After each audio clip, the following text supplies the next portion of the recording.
So there's some sad news here in Southern California. We're missing another hiker. Somebody slipped in a stream and has gone missing. This happened on the hike to the Bridge to Nowhere, which is a very popular hike here in Southern California. And crossing streams can be dangerous, even if it looks slow. If you slip, if you hit your head, you get swept away. It's easy to get into trouble that way. So if you're out hiking this spring, please be careful, especially if there's a lot of snowmelt, if there's been a lot of rain. If you don't feel comfortable crossing a stream, then don't do it. Just turn around and go back. I remember a few years ago, after our drought here in California, a bunch of PCT hikers were getting into trouble after the first big snow year because of some streams as well. So take care. And again, don't go forward if you're not feeling safe.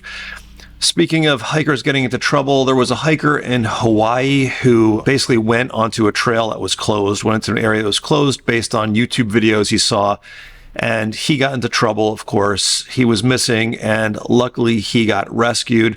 There was an article on it after the fact where he shared some of the things that happened to him. I just wanted to read some of these because it's interesting. Honestly, the need for first responders and the risks they take sadly did not cross my mind. I wasn't thinking what happens if I need to be rescued. I thought it was going to be a normal day hike. That's in my mind now to consider before heading out. So a good point. And again, people who are volunteers in search and rescue know the risks. They're willing to take that to help you. That's why they're heroes.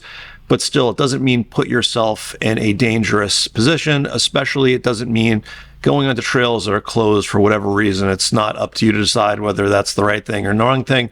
I know it can be frustrating. I've been there. But if it's closed, be respectful and realize, like this guy did afterwards, that other people are going to be risking their lives to save you. There were some other interesting comments from the Park Service here. Don't rely on non-trusted sources of information, as there are loads of misinformation and misdirection online, said Kurt Cornell, DLNR, Division of State Parks Administrator. We are grateful of Ian, a survivor of social media direction. That makes it sound like he's a victim. Okay, spread this message. Reducing the danger of misinformation on social media will keep our hikers and our first responders safer. I think that's fair in a way, but the problem is if you go to any park website, pretty much any park website, the information that they have on hiking trails or what's open or what's closed, it's not always great. And obviously this is a question of funding and personnel and staff, but a lot of times if you look up a trail, it really doesn't have any information that's pertinent or maybe recent, and a lot of parks don't update their alerts and everything. The National Park Service here in the States does a good job of that. But I would say if you're watching and you work for a land management group, maybe this is a little bit of a wake-up call to keep that type of thing updated on the site so that an official source of information is there for people to reference, and they're not just going to TikTok posts or whatever. And always, I have a website where I have trail guides. I vet those trail guides out. I make sure everything is 100% solid there because I don't want people getting into trouble using my directions. But I'm almost positive that not everyone takes that level of diligence when they create these trail guides. So if you're out there and you don't feel safe, definitely don't go forward, and definitely don't break the rules, because it kind of ruins it for everybody. Speaking of which, James Bond, or one of the James Bonds, Peirce Brosnan, got busted at Yellowstone for crossing one of the lines and taking pictures and posting it on his Instagram. Why do people do this? I don't know. I guess people don't think the rules apply to them.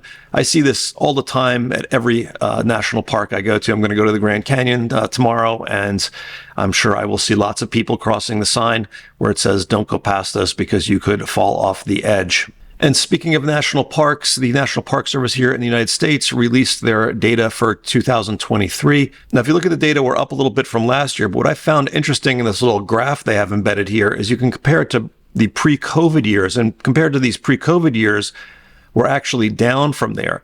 And what I found interesting is that these days, the Park Service is doing timed entries in a lot of parks, in Yosemite, different places, and the trend is for more and more. And they say because the parks are just getting too crowded, when the reality is, if you look at these numbers, the parks are actually less crowded than they were, a few years ago, pre-COVID. Now, I've been to the parks pre-COVID, and sometimes they're really crowded, and it's really not fun because it's overcrowded. But it's an interesting subject because the way they kind of play it is like it's getting more and more crowded. And really, it's a little bit less crowded. And wherever you stand politically on access, I'd say we're going to see more permit systems for entries, for trails, all of that, just because things are, being loved to death and people are just not taking care of it. People throw trash down. I see this all the time in parks and it's pretty sad, but that's just the way it is.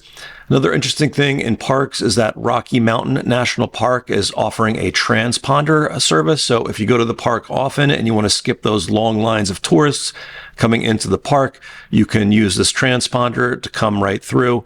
I thought that was interesting, and hopefully they'll have that in more places. Like if you live close to the Grand Canyon, you want to go for a hike, or Yellowstone or Yosemite, good luck getting into the park. Some places you can't really widen the road and do things like that, but I thought that was interesting, and we'll see what happens. I'll keep an eye on that. Park passes. One of the neat things that California State Parks is doing is they are giving parks passes to the libraries here in California. So if you want to go to a state park, you can check out a parks pass at the library, go visit the park, and then return it just like you would check out a book. Very, very cool. And I think it's an interesting way to encourage people to get out to the parks and enjoy the outdoors. On the other end of the spectrum, we have Ohio, which just allowed fracking in the state parks there. I'm not going to get political. I did live in a region for quite a long time where there was fracking and there was a lot of back and forth and a lot of contaminated water and things like that. So that wasn't a great thing to see, but what are you going to do? Now, for something completely different but exciting, Starlink did some testing with their direct-to-cell technology. So having a unmodified Android cell phone communicate with a Starlink satellite, and they were able to get some pretty respectable download speeds here. And that is a great thing. It says they plan to offer this direct-to-cell service later in the year. Whether that actually happens will be interesting, but I will keep watching that and see what happens. But I'd expect to see, if not this year, early next year, to see cell phones with satellite communications, including text messages, which we actually got the first of. There's a new phone, the ulefone 23 Ultra. I bought one yesterday. It just came. I'm setting it up now and I'm going to be testing it. But that has the Bullet satellite service, which is powered by Skylo, and the SOS is by Focus Point and Overwatch and Rescue. It's built right into the phone, and the phone is a rugged outdoors phone. So that's interesting. You'll be able to send messages back and forth that are non-emergency, unlike the iPhones, which have had the emergency capacity, and you can share your location. But with this, you can actually do text messaging in this Bullet app. So I'll let you know how that goes with my testing. I'm excited to check that out. And yeah, guys, if there's anything you want me to talk about here or cover, let me know. If you're in the LA area, I am going to be on a live podcast from my friend Justin and the Just Trek podcast. I'll put the details up on the screen right now because I forgot already, but it's in April at some point, and you just need to RSVP. So if you're around and you want to come meet me, that's a good time to do it. All right, guys, stay safe, and I'll see you out in the trails.